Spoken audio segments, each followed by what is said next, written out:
Hello students, welcome to channel. आज हम करेंगे एक्सरसाइज 1.2 का introduction. As we know chapter number 1 चल रहा है, सो वही स्टार्ट करेंगे। सो मैं यहाँ पर आपको थोड़ा सा बता दूँ कि आज हम क्या पढ़ने वाले हैं, देन आफ्टर दैट स्टार्ट करते हैं।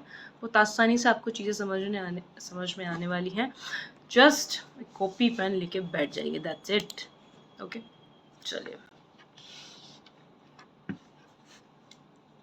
स्टार्ट करते हैं। देन देखिए क्या क्या पढ़ना है पहले उसकी बात करते हैं। तो आज बेसिकली हम इसमें ना टाइप्स ऑफ सेट के बारे में डिस्कस करेंगे। तो मैं आपको बता देती हूँ। तो सबसे पहले हम देखेंगे एम्प्टी सेट क्या होता है, ठीक है।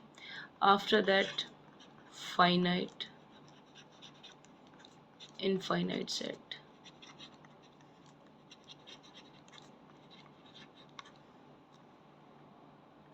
हाँ ऑफ कोर्स इन पर एग्जांपल्स भी देखेंगे। And third will be equal sets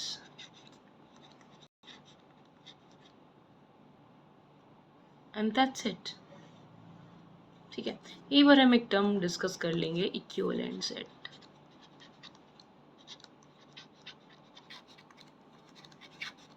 ठीक है, तो ये सिर्फ आज आपको सिर्फ 3 टॉपिक्स पढ़ने हैं, ठीक है। थोड़ा थोड़ा अगर रोज भी पढ़ोगे ना तो काफ़ी फ़ायदे में रहने वाले हो, सीरियसली, ठीक है।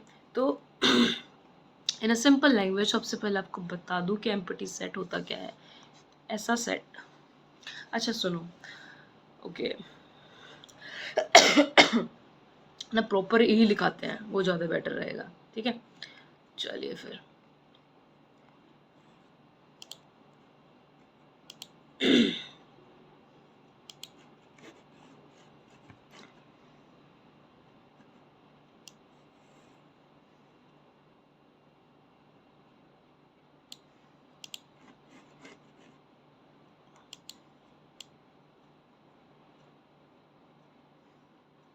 थोड़ा सा तेरा था, ठीक है।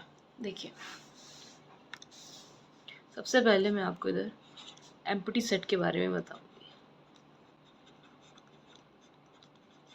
ठीक है। सबसे पहले इसका डिफाइन देखिए। Empty set, a set which does not contain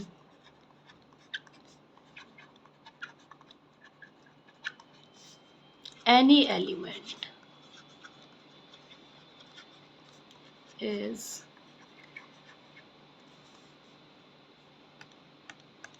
is known as,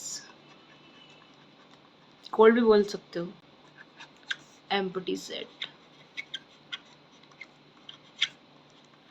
ठीक है। अच्छा, एक ऐसा सेट जिसके अंदर कोई भी एलिमेंट नहीं है, या कहते हैं set does not contain no element, any element, कोई भी एलिमेंट नहीं है। कहने का क्या मतलब है? अच्छा यहीं पर एक चीज़ देखिए एम्प्टी सेट क्या सॉरी, एम्प्टी सेट के लिए आप दो चीज़ें और देखेंगे, नल सेट और साथ में इसका एक और नाम है वॉइड सेट, ठीक है। तो इनको ध्यान रखना, ठीक है। Null set, void set, empty set एक ही बात है, ठीक है। अगर मैं आपसे कहूँ कि आप सपोज़ क्लास 11th के स्टूडेंट्स हैं, सपोज़ कि आप क्लास 11th के स्टूडेंट्स हैं और ये जो क्लास फ़िलहाल चल रही है मैथ्स की चल रही है, तो मैं आपसे कहूँ मतलब क्लास में एक लेक्चर चल रहा है बिल्कुल लाइव, और कि how many students who are studying maths in class 11th, ये तो एक सेट बन जाता है। यदि मैं कहूँ कि how many students attending a lecture of biology in maths class, तो कैसा सेट हुआ?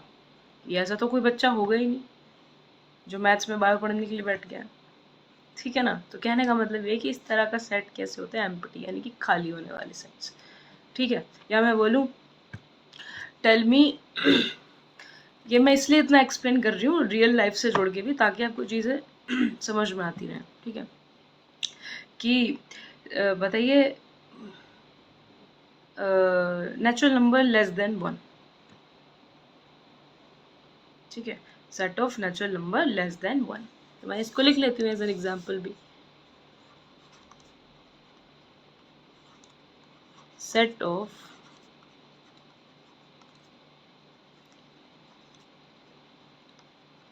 natural number less than 1। ठीक है, तो आपको, आप जानते हैं लेस देन 1, -1 है, 0 है, मतलब सब हैं उस तरफ, इंटीजर जितने भी हैं, बट क्या वो नेचुरल नंबर्स हैं? नो। तो ये कैसा सेट हुआ? एम्प्टी सेट हुआ। ठीक, अब एम्प्टी सेट का नोटेशन देख लो यहीं पर ही। इसके दो तरीके के नोटेशन होते हैं।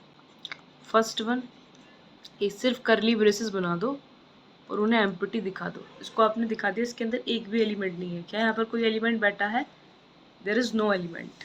Okay, there is no element. तो एक तरीका तो ये हो गया कि सिंपल आपने करली ब्रेसेस को एम्प्टी दिखा दिया कि खाली है, एम्प्टी है, नल है या वॉइड है। दूसरा तरीका होता है, ये एक सिंबल होता है भैया फाई। ठीक है, हालांकि इसकी बहुत अच्छी स्टोरी है, बट उसकी मेरी ज़रूरत नहीं है। बस इतना ध्यान रखना कि हम इसको यूज़ कर रहे होते हैं। ठीक है,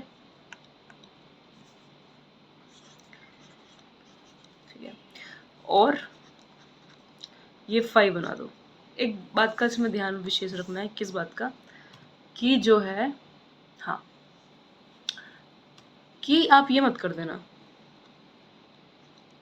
ठीक है, ये गलत हो जाएगा। मैं इसको क्यों बता रही हूँ, क्योंकि बहुत सारे बच्चे इस गलती को कर देते हैं। देखो, इसको इसको बताने का मतलब यहाँ पर ये है कि जो एक सेट है, ये एक एलिमेंट को लेके बैठ रहा है अपने अंदर, ये एज अ ऑब्जेक्ट काम कर जाएगा अब। ठीक है, तो ये अलाउड नहीं है। क्लियर? रीज़न समझ में आया क्यों नहीं है? कि यदि करली ब्रेसेस के अंदर मैंने कुछ भी डाला, सपोज मैंने ए डाला, तो ये एक सेट है जिसके अंदर ए एलिमेंट आ रहा है। ठीक है, तो ये एक एलिमेंट की तरह काम कर रहा है, तो फाई एक एलिमेंट की तरह काम करेगा यहाँ पर, तो या ऑब्जेक्ट की तरह काम करेगा, तो इसलिए ये वाली रिप्रेजेंटेशन नॉट अलाउड। ठीक है, सो इसका आंसर क्या हो गया? इसका आंसर क्या हो गया?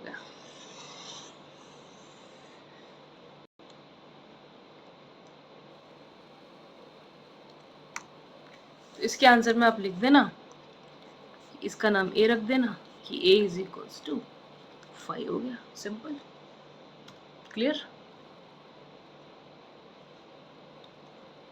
आगे चलें। तो हमने क्या देखा? हमने देखा कि एम्प्टी सेट क्या होता है, साथ में हमने ये भी जाना कि नल सेट भी इसका नाम है और दूसरा नाम इसका वॉइड भी है। सेट भी लिख लो। क्लियर? ठीक है, now the next term is finite and infinite set. वो छोटा सा लेक्चर ही होगा तो मेरे हिसाब से। ओ नाइस। ठीक है, या let's take more examples.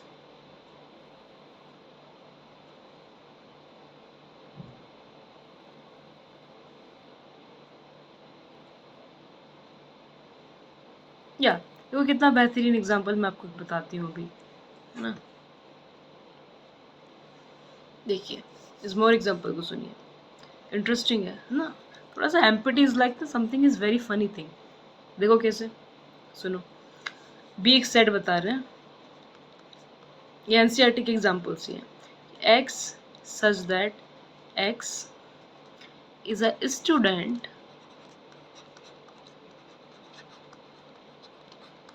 Of class 11th। Oh no no no, this is the different example. Yeah, सुनिए। X says that as a student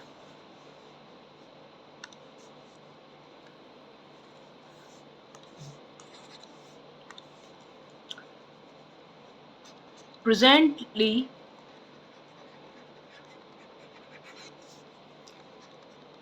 मेरे पास थोड़ा स्पेस कम होता है, is studying in both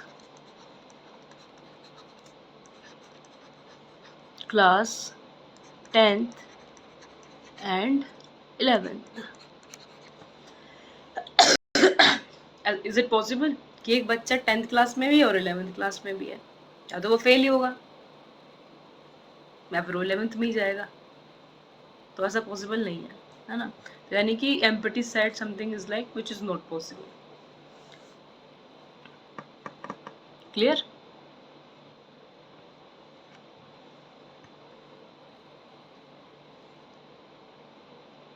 आगे चले। Next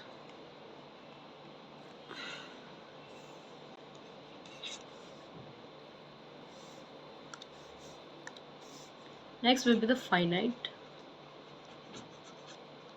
and infinite।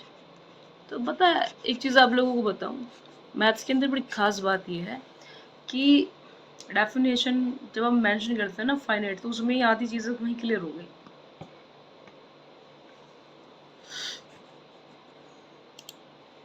हो गई कि नहीं हो गई? हो जाती है।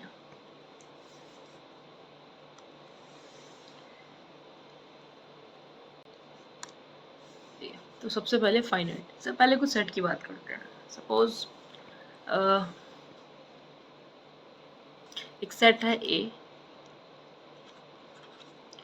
x such that x is less than 6, x belongs to natural number. ठीक है, ये हमारा नेचुरल नंबर का सिंबल है।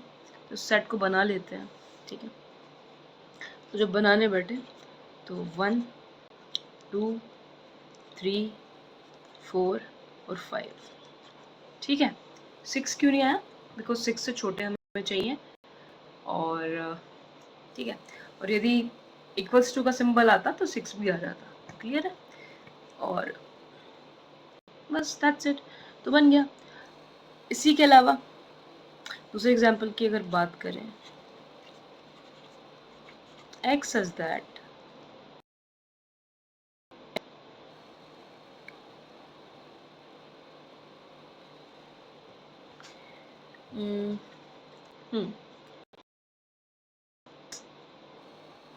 Less than 6 and x belongs to integers। एक सेट ही है, सोचो इसका आंसर क्या होगा। इंटीजर से आ रहा है, तो देखो इधर से, ध्यान, मेरी बात ध्यान से सुनना, इसका आंसर क्या रहेगा। डॉट डॉट डॉट सब छोटे हैं। इधर जा रहा है इन्फिनिटी, -3 -4 -5 -6, उधर जा रहा है माइनस इन्फिनिटी की तरफ। और इधर -2 -1 0 1 2 3 4 एंड 5। ये है ये सेट, ये हो गया इसकी रोस्टर फॉर्म। ठीक है, अब ध्यान से सुनिए। सो इसके अंदर जो नंबर ऑफ एलिमेंट्स हैं हम इजीली उनको काउंट कर सकते हैं। देखना, देख रहा हो, 1 2 3 4 5। ठीक है, क्लियर? तो this is the finite set.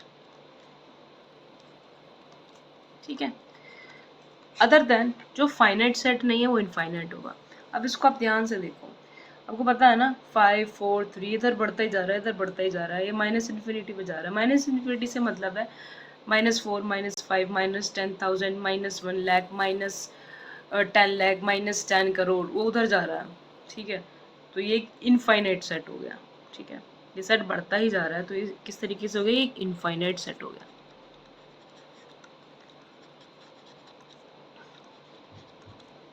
ठीक है, बेसिकली जो आप पढ़ते हैं वो काउंटेबल सेट्स पढ़ते हैं। ठीक है, वो कैसे सेट होते हैं? काउंटेबल। हालांकि वर्ड मैंने इस्तेमाल तो कर दिया है, बट ये हायर में होता है, बट स्टिल। ठीक है, एक वर्ड होता है काउंटेबल, एक होता है अनकाउंटेबल। फिर मैं अलग अलग जोन में चली जाऊंगी। ठीक है, इतना ही काफ़ी है। तो आप ये समझ लीजिए फाइनाइट क्या है और इनफाइनाइट क्या है ना, उनकी डेफिनेशन की बात कर लेते हैं। ठीक है,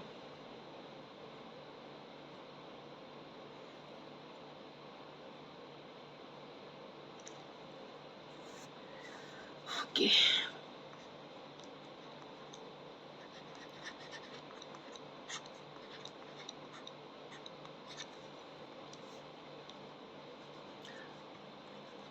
A set which is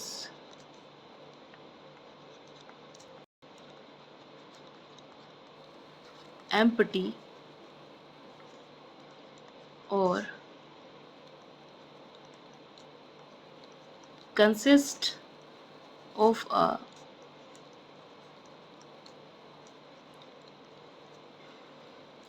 definite number of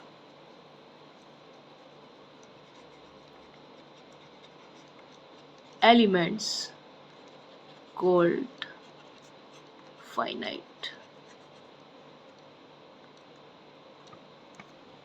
ठीक है, और otherwise set is infinite.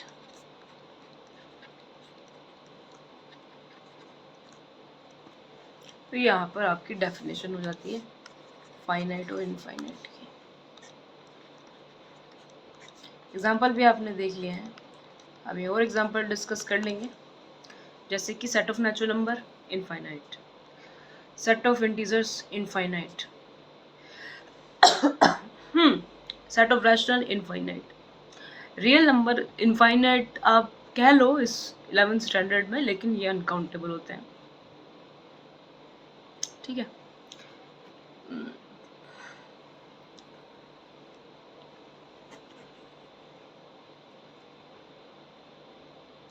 okay, so what we have, finite infinite is also done. Now the equal sets. Okay, now come to the next. I hope आपको समझ में आ रहा होगा, writing में भी कोई इशू नहीं होगा। इक्वल सेट्स, इक्वल का मतलब क्या होता है, बराबर।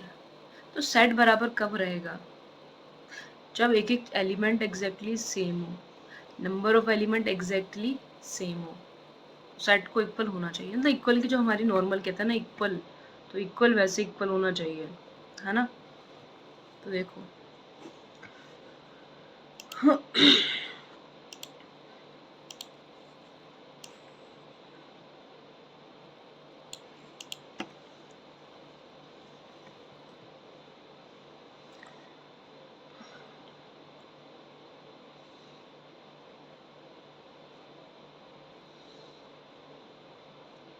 जैसे कि पहले मैं एग्जांपल बताती हूँ, फिर आपको डेफिनेशन समझाती हूँ।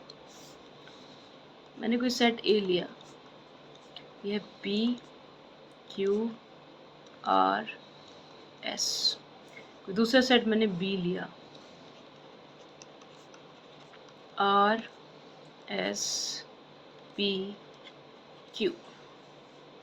ओके, सो ध्यान दो, मैंने कहा था कि जो ऑर्डर होता है एलिमेंट्स का वो मैटर नहीं करता है, आप कैसे भी किसी भी एलिमेंट को किसी भी पोजीशन पर लिख सकते हैं, बिल्कुल कोई फ़र्क नहीं पड़ता है सेट पे, वो अनऑर्डर्ड रहेगा तो कोई परेशानी नहीं है हमें।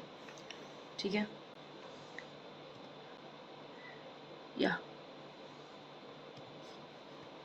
सो एग्जैक्टली पी है, ओके पी है, क्यू है, यस वो क्यू है, आर है, यस आर है, एस है, यस एस है। तो exactly each element should be same, so these type of sets are equal set। clear? उस एग्जाम्पल की अगर मैं बात करूं, हालांकि ज़रूरत नहीं है आपको इतने से समझ में आ गया होगा, बट स्टिल एक एग्जाम्पल की और बात कर लेते हैं। If I write a is equals to 1 2 3 4, ठीक है, और b is equals to x such that x is less than 5 and x belongs to natural number। ठीक है, तो मैंने इनडायरेक्टली इसी बात को लिखा हुआ है। ठीक है, एक चीज़ और यहाँ पर देखो, एक सेट सी और मैं यहाँ पर लिख दूँ x such that x is less than equals to 4 और x belongs to ये नेचुरल नंबर है। ठीक है ना, लेट मी इसको थोड़ा ठीक से लिख देते हैं।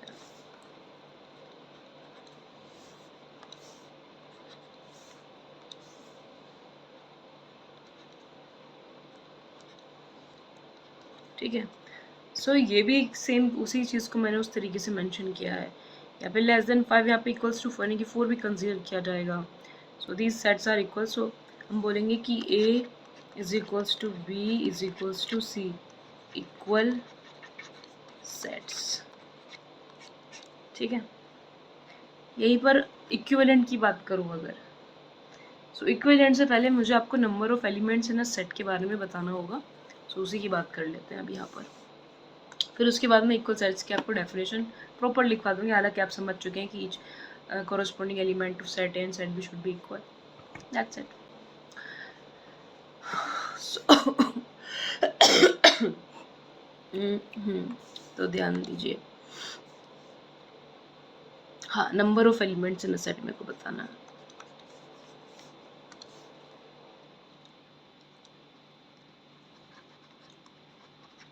या पहले डेफिनेशन लिखा देते हैं, है ना, डेफिनेशन लिखा देते हैं पहले, just give me 1 minute.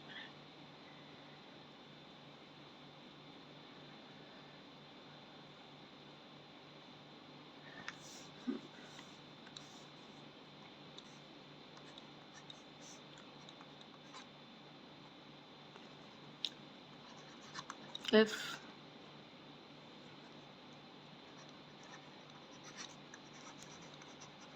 every element of A is also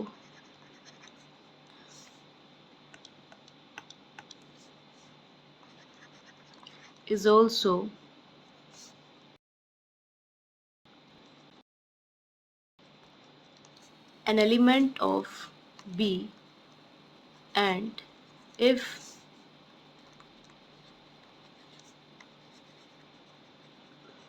every element of B is also an element of A,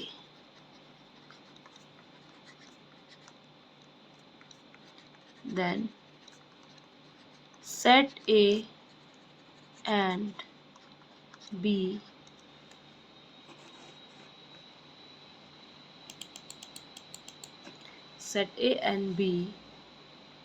are said to be equal sets. Okay.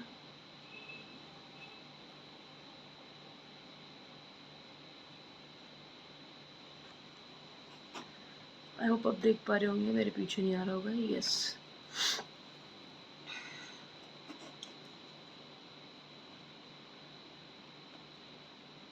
Is it clear?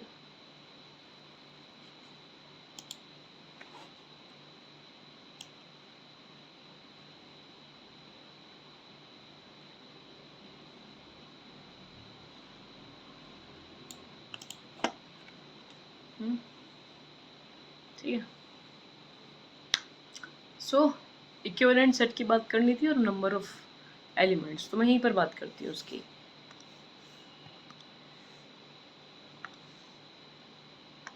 एक box बना लेते हैं, उसके अंदर बता देते हैं।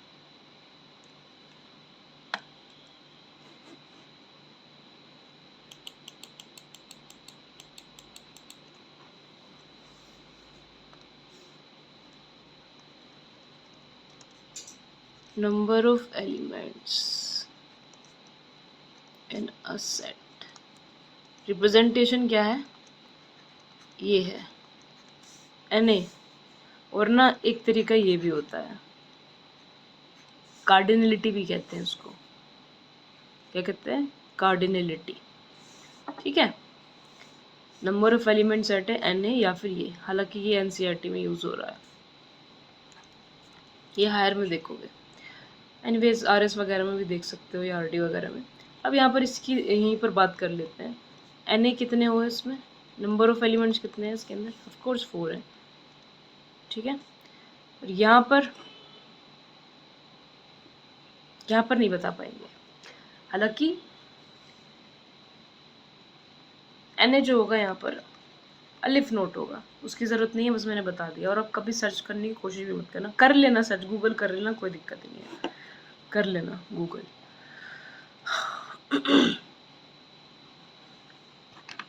ठीक है, चलिए, now the next topic is equivalent sets. Equivalent sets is nothing but the number of elements should be equal, that's it. Element equal हो या ना हो कोई फर्क नहीं पड़ता, नंबर ऑफ एलिमेंट इक्वल हो, that's set are equivalent sets. ठीक है, consider as equivalent set.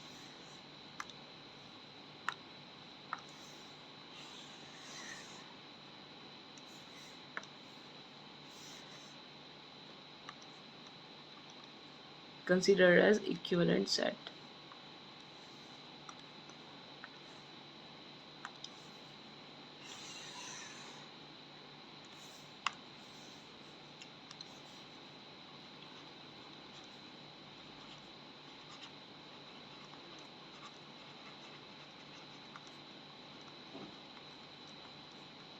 If a number of elements are equal in set A and set B, then A is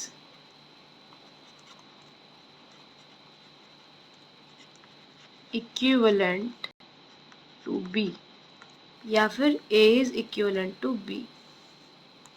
एक सेकेंड,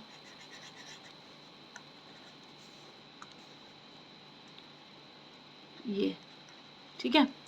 अब यहाँ पर मैं आपको एक एग्जांपल बता देती हूँ, यहीं पर ही थोड़ा ध्यान रखना कैसे चल रहा है।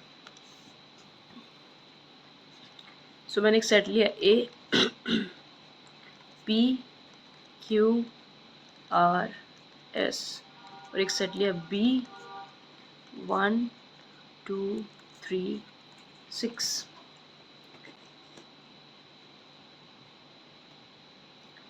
ओके चलो ठीक है, सही चल रहा है सब।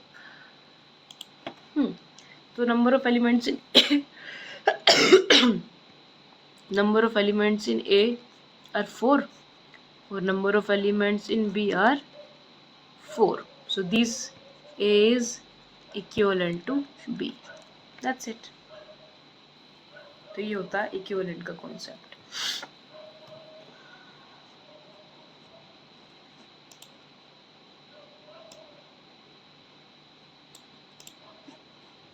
ओके सो एक बार देखते हैं क्या क्या हमने देख लिया।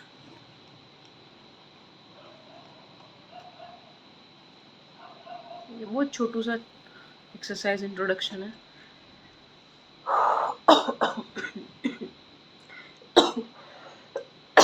देखिए सबसे पहले एम्प्टी सेट की बात करी, इसके दो नाम और होते हैं, फेमस नल सेट और वॉइड सेट। तो नल सेट के बारे में हमने देखा क्या है नल सेट। ठीक है, क्या होता है null set? A set which does not contain any element is known as the empty set और null set या void set। तो हमने इसके बारे में देखा, एग्जाम्पल देखा है बेसिकली हमने इस पे, set of natural number less than 1। तो कोई नेचुरल नंबर जो नेचुरल नंबर भी और 1 से छोटा भी हो, तो दैट इज़ नॉट पॉसिबल, तो एम्प्टी बना दिया। फिर मैंने आपको उसका सिंबल बताया कि आप इसका भी यूज़ कर सकते हैं और इसका भी, हालांकि आप इसका भी अधिकतर इसका नोटेशन यूज़ करते हैं, इसका भी कर सकते हैं, है ना, ये करली ब्रेसेस ऐसे। उसके बाद एग्जाम्पल कि x such that x student presently studying in both class 10th and 11th, दोनों में कैसे पढ़ सकते हैं ना, तो बेसिकली जो पॉसिबल नहीं है उस तरीके की चीज़। सो इसका आंसर हो गया ये या फिर ये। ठीक है, then we discussed finite and infinite. ठीक है, ऑफ कोर्स या सेट ज़रूर लिख लेना, मैं इन चीज़ों के लिए थोड़ी सी लापरवाह हूँ। ठीक है, फाइनाइट कॉन्सेप्ट पूरा मिलेगा आपको। Finite and infinite set, finite set के बारे में देखा कि हाँ सेट जो एम्प्टी भी हो ना, फाइनाइट सेट के अंदर एम्प्टी सेट भी आ जाता है, ध्यान रखना इस बात का। ठीक है, सो यदि पूछेगी भाई कि ये कैसा सेट है, देखिए एम्प्टी तो है ये पर फाइनाइट भी है। क्यों है फाइनाइट? क्योंकि भैया कुछ है ही नहीं। फाइनाइट के लिए मतलब डेफिनेट नंबर है, नहीं आप काउंट कर पा रहे हो ना, जिसमें कुछ है ही नहीं तो वो भी तो काउंट ही किया जा सकता है ना कि हाँ कुछ है ही नहीं इसमें, तो खाली है, like that. Okay, than equal sets की बात करी हमने। ठीक है, ओके, देन इक्विवेलेंट सेट के बारे में डिस्कस किया। सो आई होप आपको समझ में आया होगा। प्लीज़ जो भी आपको समझ में आया कमेंट सेक्शन में बताइए मेरे को, कैसा लगा आपको, समझ में आ रही है चीज़ें। ठीक है, थैंक यू सो मच, ध्यान रखिए अपना, पढ़ते रहिए। ऑफ कोर्स इन नोट्स को रिवाइज कर लेना, और यदि स्क्रीनशॉट लेना चाहो तो वीडियो जाके ले लेना। और मैं नोट्स यहाँ पे प्रोवाइड नहीं कराने वाली, बिकॉज खुद से बनाओ। चलिए